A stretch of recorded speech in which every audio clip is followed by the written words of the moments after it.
Socially awkward. Socially awkward. Let's go.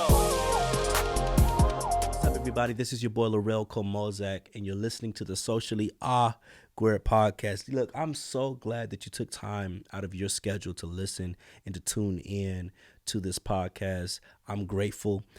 Thank you. But this season is going to be a deep season, and in this series called Triggered, I feel like we can't keep moving forward without talking about relationships, because I'm a firm believer that relationships shape our society. Without relationships, healthy relationships, our society is broken. And so I really want to talk about, I'm probably going to do a part 1, 2, 3, maybe 4 series, because relationships embody a lot of different things. We can talk about relationships in our families, relationships with our business partners, our marriages, and our friendships. All of these relationship types are important because they drive how we live every single day. And it's easy to be triggered in relationships. It's so easy to be triggered in any relationship, whether it's with your brother, friends. I mean, it's so easy to be triggered because a lot of times we have false expectations of what we want other people to be in our lives. And so we put those expectations on them and expect them to live out those expectations, to live out a certain way. And then we get disappointed when they don't become what we want them to become. And relationships become fractured because of this disconnect or this dissonance in what we think they're supposed to be in our life. And they cannot become that. They cannot live that out because of our own expectations. It's a false expectation. And so I feel like a lot of times in relationships, in order to not fracture them, in order to get healthy relationships, we have to stop putting expectations on people. And if we do have an expectation of someone, we should tell them of that expectation and ask them, can you live up to that? If we are going to place expectations on people, we probably should ask them if they are able to live out those expectations. We probably should ask them, hey, will you be willing to affirm me every day? Will you be willing to, shower me with gifts? I did a podcast before about the love languages being trash. It's a whole thing. You should listen to it. But basically what I'm saying is, in our relationships, in our marriages, a lot of times we follow these 5 love languages or how many other love languages there are, and we expect our partner to become them or to live out those expectations that we have of them. Let's say for me, if it's affirmation, I didn't realize this is a big part of my life. I desire to be affirmed. I felt that in our relationship with my wife, it was starting to become unhealthy with me because I was like, I think you should affirm me more. You should affirm me more. You should tell me that I'm doing good. You should tell me that, hey, you look fine. I mean, she would tell me these things, but it wasn't, for me, I thought it should be more. And I felt that there was this disconnect with us on my end because I felt that I wasn't being loved because I wasn't being affirmed. And so I got this revelation even through counseling and therapy, which I'm a big proponent of. My counselor asked me, he said, man, you keep talking about these love languages. You keep talking about being affirmed. Are you affirming yourself? And I was like, I never thought of it. I was like, no. So she's not in charge of affirming you. That's a false expectation. She can't live that out every day. She can't wake up in the morning and think, oh, I gotta affirm my husband. Oh, I gotta do this. Oh, I gotta do that. You know what I'm saying? It's impossible for her to continue to think of that for you and to think that because she doesn't do it, she doesn't love you, especially if you don't affirm yourself first. And so a lot of times we fracture our relationships or we cause division in our relationships because we place these expectations on people that we have not placed within ourselves. So we asking people to do certain things like affirm, and I need approval, but you haven't approved yourself. I need to be, I need gifts, but you don't shower yourself with gifts. You don't give yourself a new pair of shoes every now and then, and you don't gift yourself with something nice, just for you, but you're expecting other people to do it for you. And we fracture relationships because they can't live up to that expectation. It's almost impossible to live up to that expectation instead of just us allowing that person to love us the way they would love to love us. Even though, yes, there are some things that we would like. I'm sure, yes, I would love to be affirmed every now and then. But that's not going to be the end all be all in regards to how I feel that you love me or not. It's not how that works. You have to love you first before you start expecting other people to love you. If you don't love you, you're walking into relationships fractured already. And so a fractured person is going to fracture a relationship. A broken person most likely will break a relationship if they are not seeking healing within themselves. They have to first seek healing. They first have to learn to affirm or learn to approve themselves or learn to love themselves in order for that relationship with whoever it is to grow. So I think it's a fine line. And when it comes to getting healthy relationships, it's a fine line because we ourselves have to be healthy as well, or at least strive to be healthy. And so in my relationship with my wife, when I was talking about being affirmed, I realized that I wasn't affirming myself. And there was always a root to that. There was always a root to why I didn't affirm myself, or why did I feel I needed affirmation. And I would go all the way back to, my childhood days, and when, I would expect to be affirmed from my mother, and going through life. And my mother's a great mom. She was wonderful. But there are some things that I've learned over the years. I'm like, why do I do certain things? Well, through therapy, I found out, that's why I did it. I wish that I was affirmed in my dreams or my goals. I wish that, when I said I was going to be a basketball player, right? My mom said, go for it, do whatever you want to do. But instead, I went through this period of my life where I had to do everything that my mother said to do, or my father said to do. We came from a very religious background. My father was a pastor, my mother was a pastor, grew up in the church. And it's a beautiful thing. I love that. I'm glad that I was able to grow up in the church, and I love God. And it's my foundation of who I am today, which I'm grateful for. But at the same time, I feel like being raised in a religious sect instead of a spiritual sect, I think that I grew up learning about laws instead of learning about relationships. I grew up learning about what not to do or what to do versus how to become. And all of these, the Bible talks about the letter killeth, but the spirit brings life. And I think we miss the component of the spirit. We always talk about right and wrong. We always talk about what should be done and what should not be done, what you can do, what you can't do. But we never talk about the spiritual piece. We never talk about relationship, because when the Bible says the letter killeth, the law killeth, but the spirit gives life, the spirit giving life, that's dealing with relationship with God. If we always focus on the law, then we lose sight of the relationship. And so that's what happened with me in my relationship with my mom and relationship with others. If it turned into you should be telling me what to do, I turned a deaf ear. Now that relationship for me and that person is fractured because I'm turned off now. You tell me what to do. Now I'm focusing on how to rebel. Now, if I had a strong relationship first and it was suggested to me what I can or cannot do, then it would be easier for me to make that decision, that right or wrong decision. It'd be easier to say, okay, you know what, I'm not going to do that. You know what, I'm not going to step foot there because it's probably, I'm weighing my costs, But if I don't have a relationship with that individual, or our relationship is already fractured and you're telling me what to and what not to do, I'm already thinking to rebel. So now that I have kids, I'm thinking, okay, I can't be the enforcer of rules all the time. I need to build relationship. I need to bond with my children. I need to make sure that they feel it's safe to come to me with their decisions or, with whatever they're thinking, so that they feel safe. So whatever decision that they make, I'm there to support regardless. And I felt that the decisions that I've wanted to make, I was not affirmed in them. And I held on to that for a very long time. And so I went into my marriage thinking that my wife should affirm me because that's what I missed. That's what I was lacking. That's what I lacked in my life. And a lot of times the expectations we place on others are because we lack something in that area. And so I found myself thinking, man, I really lacked affirmation growing up. Because it all deals with childhood. Whatever you lack in childhood is going to come up where you're probably going to lack in your adulthood. And you're going to think to yourself, man, maybe it would have been nice if I was taught on how to affirm myself and how to do certain things on my own because I can, because I'm able, because I'm capable.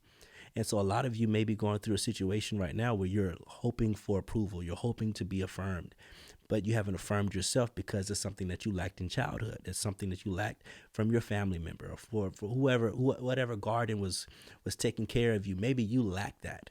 And so now you're in your adult years thinking, man, I really want to be approved. So when I get married, she needs to approve me. I really want to get gifts because when I was younger, my parents never gave me anything. And so, now that I'm married, you should be giving me gifts now because that's my love language. Usually your love language is what you lack. Usually when you tell people that your love language is quality time, well, oftentimes it's what you lacked as a child. I want quality time. Well, did you have quality time in your childhood? Who did you want quality time from when you were 7, when you were 5? We never think of it that way. I want. Why is it quality time so important to you? You get what I'm saying? Why is that so important? Why is gift so important to you? Why, you know, why is that so important?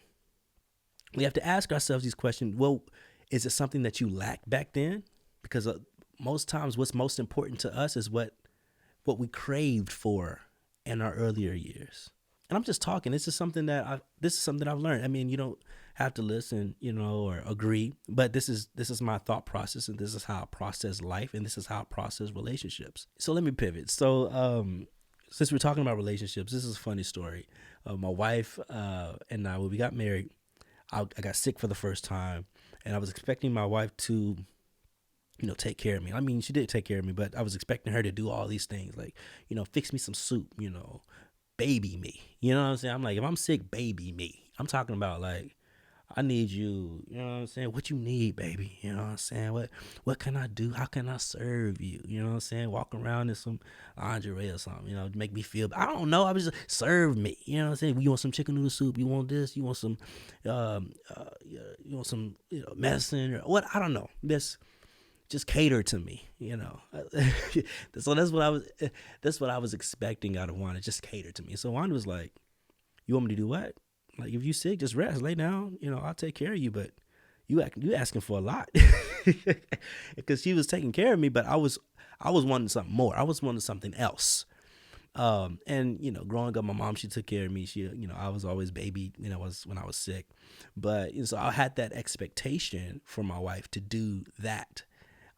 So I wanted her to do all of that, take care of me. And so I would get frustrated. I would get upset. I'm like, man, like, why you ain't like doing all the extra? Like, you doing enough, but why ain't you?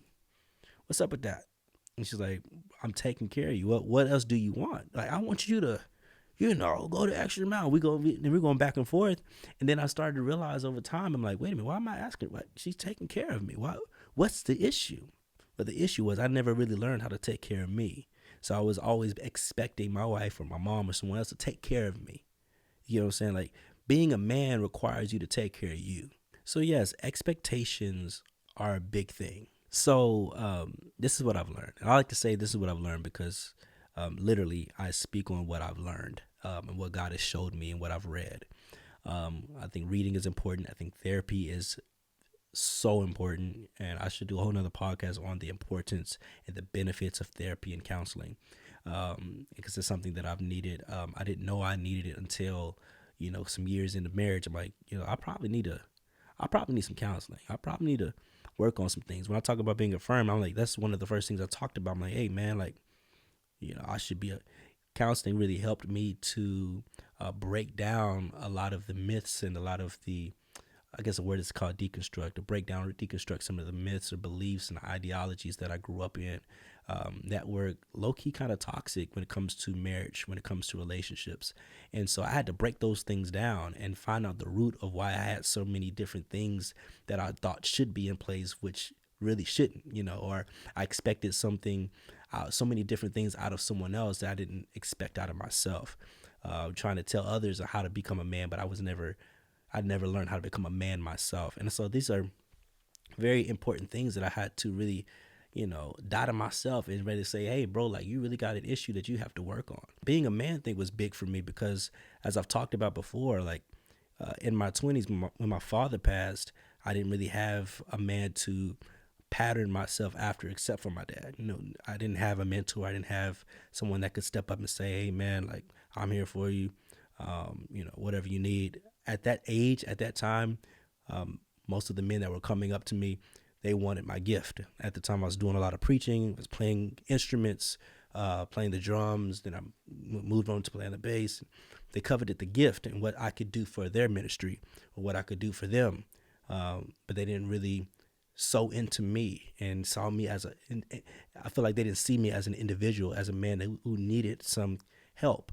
And so I grew up with a lot of different ideologies and and tried a lot of different things as far as mentally, just trying to figure out who I am as a man, and what I should become as a man. And so I learned a lot about being a man in marriage. And I hate to say that because I thought I was a man, before I got married. I'm like, yeah, I'm a man. No, I was actually a boy. I was actually learning how to become a man, but I didn't really become a man until I learned about what real commitment was, until I learned about expectations, and got to the root of who I was and why I believed the things that I believed. And and so one thing would be gender roles. For me, I didn't have a strong belief in gender roles in marriage, but it was something that was always a big thing. Like if I work, I expect you to clean, clean around the house, cook, whatever. I had this thing where like, because you emulate what you see, right? You emulate what you've lived. And so I emulated my father going to work, coming home. My mom had dinner ready, prepared. We all sat at the dinner table. We all ate, hung out with dad, and we went to sleep. It was the same thing every day. My mom cooked, she cleaned, she did everything else. My dad worked. And so I thought that was just how life went. I mean, when you get married, the husband works and the wife, she cleans. she cooks and cleans. And so it wasn't like a negative thing. It wasn't something that I required in my relationship, but it was something that, that we discussed. I'm like, well, is this a thing? You know what I'm saying? So we had that discussion. I'm just like, she said she wanted to work. I said, cool. I don't have a problem with that. Whatever you don't do, I'll do. And so it was one of those things where, if you don't feel like doing it, I'll do it. No problem. And so we really didn't have issues with gender roles. It wasn't something that I've never placed a role on her. She never placed a role on me. So we're both entrepreneurs. Whatever gets done, gets done.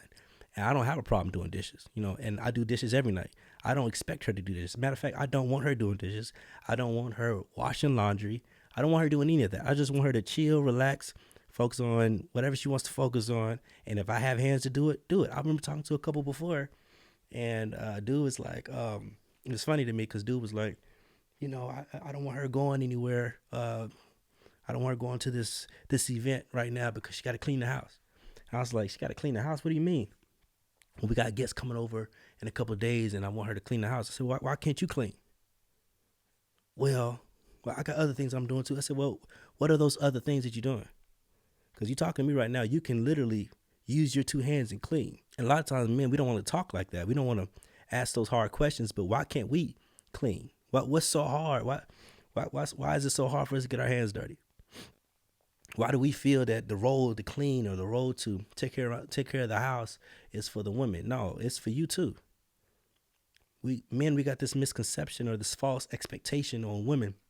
This myth that women they're just the keepers of the house. They clean the house. That's it. As if we can't do it. And so if it don't get done, we just not gonna get it done either. We just gonna look at it. Like for me, I prefer her to be in the best space possible. But she don't have to. Now, if she wants to, good. I don't care. If you want to, go for it. But I prefer to do it so that she don't have to. That's with me working as an entrepreneur, as working a 9 to 5. Like, I don't want you to have to do that. And she wouldn't want to have to do it for me. So there's both a give. There's a give here. There's not really a take. There's a give when it comes to relationships. This is one reason why relationships get broken. Is because there's too many people in relationships taking and not enough people giving. Usually when relationships become fractured, it's because one person is taking from the relationship and the other person is giving. Both parties aren't giving. And that's how you probably need to exit or remove yourself from the relationship, or maybe have that tough discussion. Hey, I realize in this relationship, I feel like I'm the only one doing all the giving. And I feel like you're doing all the taking. And I don't like that because it's not helping or it's not being beneficial to me. And that's a hard conversation to have, but you have to have it if you want to hold on to that relationship. Or you can just move on and say, hey, this ain't for me. I'm not getting anything out of this. I'm going to move on. Because in any relationship, you should get something out of it. Relationships are supposed to build you up and supposed to grow you. That's why community is so important, because you need that support in your life. Life is hard enough. You can't do it by yourself. You can't do it alone. That's why relationships are so important. And giving is that much more important when it comes to relationships. Don't be in a relationship where you're giving and the other person is taking so much out of you that you forget who you are, that you lose sight of your purpose and your goals because you're so focused on what you can give to them while they take from you. That's a sign that you should exit, run, flee from that relationship, because it's going to become toxic if it hasn't already. I feel like a relationship that is not equitable is toxic. You can't move forward in life in a relationship that is not equitable. You both should be receiving something out of that relationship, or it's not equitable. To me, that's toxic. When I had that discussion, I know he didn't like that. He didn't like what I what I said, but it's true. Men, we got to get out of this myth that there's a gender role. Like there are roles, because men are different than women are different from men. I understand that. But especially when it comes to relationships, like, it has to be equitable. We have to have the conversation with our spouse or with our, with our partner, and really dive deep into why we feel that the wife should be taking care of all that stuff. Like, why is that? I had to think for me. I'm like, why did I think that my wife should be doing dishes and cleaning and all that kind of stuff and cooking for me? All that. Why did I feel that I need to be affirmed and she need to be doing all that? That's a lot of work on her to having to manage me. Why can't I manage myself? And this is where being a man is so important, that you have to learn how to be a man before you start expecting a wife to become all that you want her to be. If you haven't become a man yet, it's going to be very hard to maneuver in a relationship where you both can be mature enough to say, hey, you don't have to do that, I'll do that. Hey, you don't have to clean, I'll clean, don't worry about it. Hey, you don't have to cook, I'll cook. Or I'll do that shit and I'll clean up. Like, you have to be mature in yourself and say, hey, I'll do the laundry, don't worry about it. I know I had a hard day, but look, relax, rest your feet, you're good. It takes a strong man to be able to say that. I feel like weak men say that women should do all this other stuff, and while they sit and watch their game, drink the little beers or whatever they want to do, and tell the wife to fetch, because they just assume that that's her role in life. I've seen too many relationships where the men work and they tell the women not to pursue their dreams, and the woman's dreams become stifled because they have to morph their dream to his. And so when he becomes successful, he leaves her with nothing, because now she don't have her degree.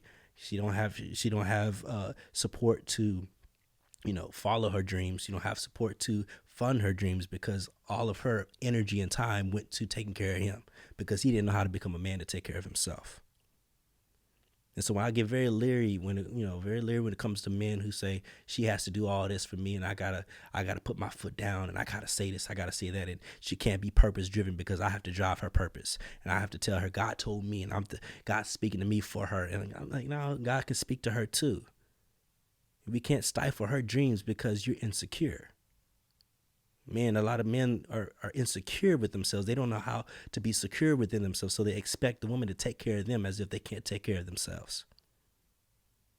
That fractures, to me, that's toxic. Now, that's not equitable, because if you ask her how does she feel in a relationship, she's not going to be all rosy. Oh, I just love taking care of him.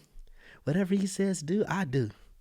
I'm going to be, hey, listen, hey, I'm going to be like, look, are you sure? Do we need to go out back and talk? Because, are you being watched right now? You know what I'm saying? I really got to ask, like, are you sure? You good?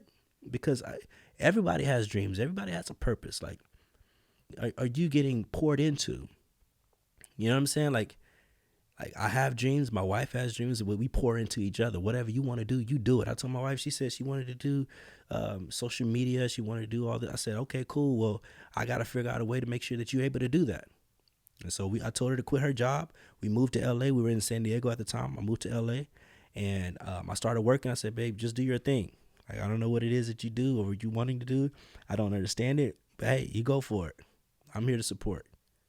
And that's what I did for about 3 years. I supported her, did her thing, and all of a sudden, boom, like, floodgates open, and she's who she is, which I always knew she was going to be great. But I gave her that opportunity to do that. It wasn't just I gave her the opportunity. I feel like we both agreed to, us following each other's passions, following each other's dreams. At the time, my dream was to become an adjunct professor, along with working a full-time job in higher education. I did that. You know what I'm saying? And so now that dream was gone. I was like, all right, cool. I did that already. Let me do something else. And so now that I'm a full-time entrepreneur, I'm able to follow my passions and open up multiple businesses and do a lot of different things that I would not have otherwise been able to do if I did not allow my wife to pursue hers. And so there's always, it's an equitable relationship. So yeah, relationships to me are important. Again, to me, relationships are the foundation of our society, without relationships, without healthy relationships, our society is broken. But especially when it comes to marriage, here's this thing that I always hear men say. Men always have these needs. I need approval. I need to be affirmed. I need to be cared for. I need sex. I think sex is a big thing. Like, I need sex. I need sex.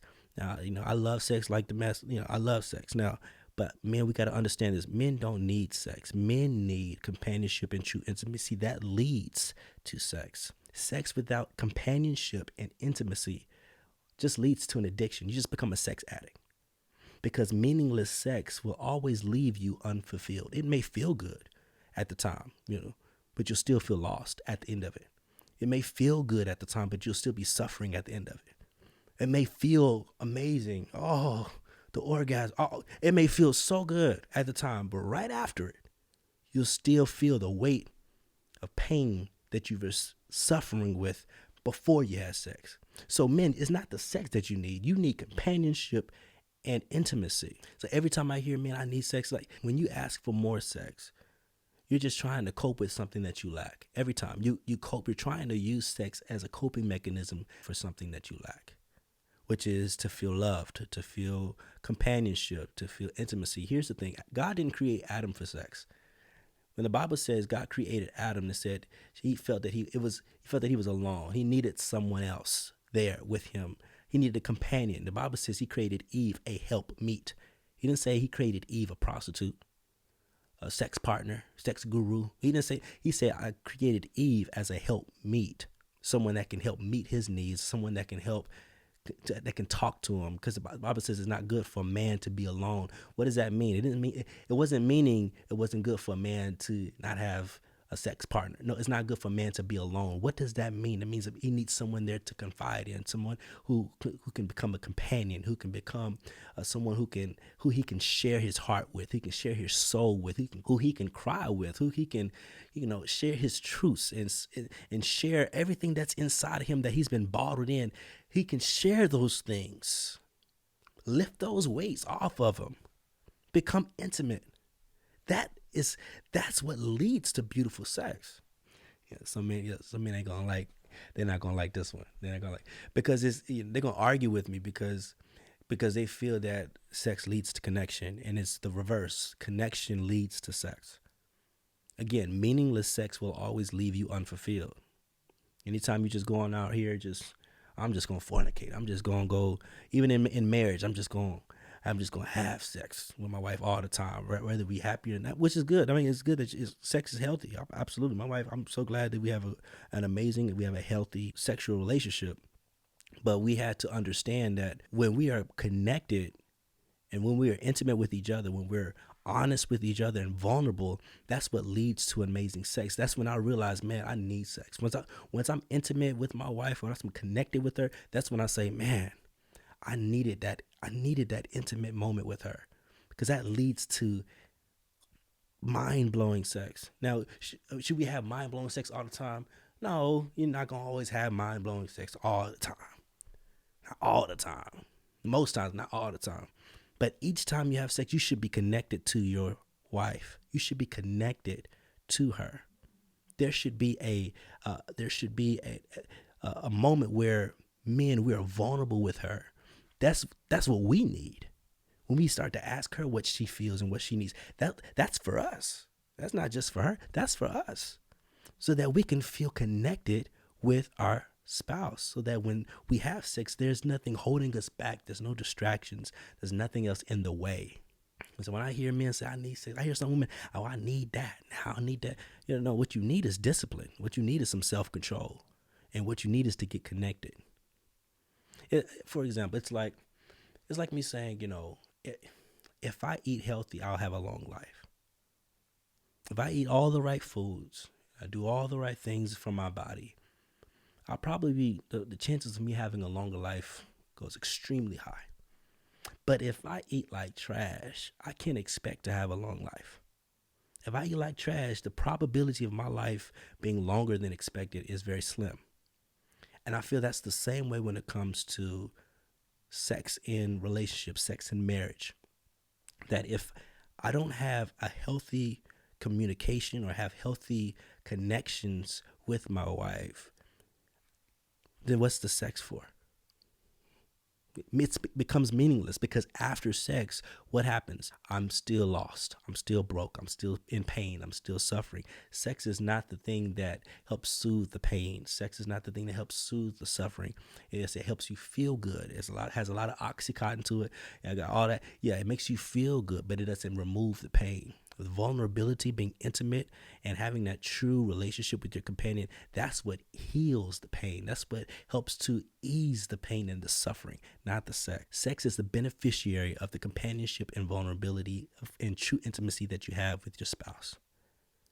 And we miss that a lot of times. We think that, the benefit from sex is vulnerability. No, vulnerability, then sex, and then healing. So what a lot of broken people do is they use sex to try to help mend their brokenness. And what ends up happening is, in the relationship, sex is just now a tool that is constantly being used to recycle the toxic relationship in your life, because what you're thinking is sex is supposed to stop whatever it is that's going on, or the pain that I'm feeling, or the suffering, or the abuse that I'm feeling. Sex is supposed to stop that, but it doesn't. You find yourself in this cycle of toxicity, and you try to figure out, why are things not changing in my life? Because what you cultivate before sex is what's going to magnify or intensify afterward. And this is why I say men don't need sex. They need to be vulnerable. They need to be intimate. They need companionship. This is why I say this, because if you just have sex, you just become an addict. You're just becoming a sex addict. I'm just out here, but you're not being healed. You're still broken. You're not being delivered. You're still broken. And what being vulnerable and what companionship does, it allows you the space to open up your heart. Because what sex is a spiritual thing. It literally opens when you become one with that individual. When you have sex, it opens up that inner part of you to allow you to be vulnerable with your body. It's important that you're vulnerable up here first before you're vulnerable down there. What sense does this make if up here isn't pure? What sense does down there make? Having sex and doing all the stuff if you're not even thinking about how to become whole. Sex doesn't make you whole. And so we have this misconception that sex makes you whole. And so people who say, I need sex, usually they're saying, I really need to feel loved. And in order for me to feel loved, I need to have a conversation. I need to figure out what's the root. What's the root? Why do you feel that you need sex so much? Like who hurt you? Who abused you? Like, let's go deep. Like, why did that divorce affect you in that way? Like, who touched you? Who abandoned you? What happened? We got to get to the root of what happened and try to figure out what it is why are we using sex as a tool to cope with what we really need in our life, to cope with what we're really lacking in our life. Like, instead of coping, we need to learn how to heal. Coping and healing are not the same thing. Coping is using pleasure to mask the pain that we feel, to mask what's really going on. Healing is sitting in the pain and allowing ourselves to actually be made whole while sitting in the very thing that's hurting us. I said it before, we need to learn how to sit in that. I said the last podcast, learn how to sit in the pain. Like, stop running away from it and actually sit in it. When you run away, when people run away from the pain, where are they usually going to? Sex, drugs, alcohol, porn. They're trying to run. Where do I go from here? Instead of saying, Lord, what do I do from here? When you are able to have that conversation with your spouse, I promise you, every time I'm vulnerable, every time my wife and I have these amazing vulnerable moments, oh my God, sex is just, I'm not playing with y'all. It's like when I'm able to cry and they be able to just, and I should do it more and more and more. I realize that I should do it so much more. And I just never was taught that I should be open like that. Like, men weren't really taught to be open like that. We were just taught to be strong, be hard, and to get it. You feel me? Just, I'm going to get that. And that's it. Like, we weren't taught to, hey, bro, maybe you should try shedding some tears, because that root goes deep, man. Maybe you should talk about it with the one that you love. Maybe you and your wife need to go deeper, bro. Because if you're trying to say I need sex, that means you're coping, bro. I need sex all the time. I need it all the time. Your sex is helpful. I love it. But that's not what you need. Fam, like you either need some self-control or you really need like to talk, to have a deeper conversation with your spouse, with your wife, and say, yo, like there's something in me that I haven't really recognized or I haven't really brought out because I've left it in for so long. That's how you create healthy relationships, man. Like that's how relationships grow. That's how relationships turn into something that's beautiful, that helps to build the society, that helps build culture, that helps build businesses. You know, and I feel like this is a great conversation to have. Like, are we really having healthy relationships? Are we using certain things to cope in the relationship, thinking that we good because we had some bomb sex? Are we good because our sex was bomb? No, we not good. Because once all that feel good pleasure is gone, you still broken. You still feel that hurt and pain. You still feel, man, we should have had a conversation. You still feel that, like it's still there. Like don't lie to yourself. And I think it's a lot of people are lying to ourselves because we think that pleasure is healing. Because I'm pleasured, but I'm healing. No, that doesn't make you whole. Just because you feel some pleasure, that doesn't make you whole. What makes you whole is sitting in the pain and recognizing, hey man, I don't feel good right now. Hey man, I'm struggling right now. Hey man, I'm hurting right now. Hey man, I need to share some tears because I ain't good. Fam, like this stuff hurts. Like it hurt me that I was abandoned. It hurt me that someone took advantage of my feelings or took advantage of my body. It hurt me. And having those constant conversations, because those things pop up often in our lives and in our mind, we just try to mask it. We just try to pull it off. We just try to we try to compartmentalize our feelings and act like it never happened, or act like it's not there, or act like it doesn't affect us when it really does affect us, because we're coping with a lot of different things, trying to mask that pain with pleasure. Stop masking the pain and get some true healing. Like get some therapy. Actually have that conversation with your spouse and stop saying, I need other stuff. I need to be affirmed. I need all this stuff. No, what you need is to ask God to help you to heal. You need to ask God to help you to heal. Once we make all the necessary steps of healing, God comes in and perfects that thing that we've already been working on. See, faith cometh by hearing, hearing by the word of God, but also faith without works is dead. I can't expect myself to be whole if I'm not putting in the work. I can't expect myself to get on the right track with myself if I ain't putting in the work, if I ain't putting in hours and times of, yes, I failed, but yeah, you know what? I'm going to get back on my horse and I'm going to keep going. I'm going to keep riding. I'm going to get back into counseling. I didn't do it right the first time. I know I messed up in that area. I know this, that, and the third. I ain't perfect.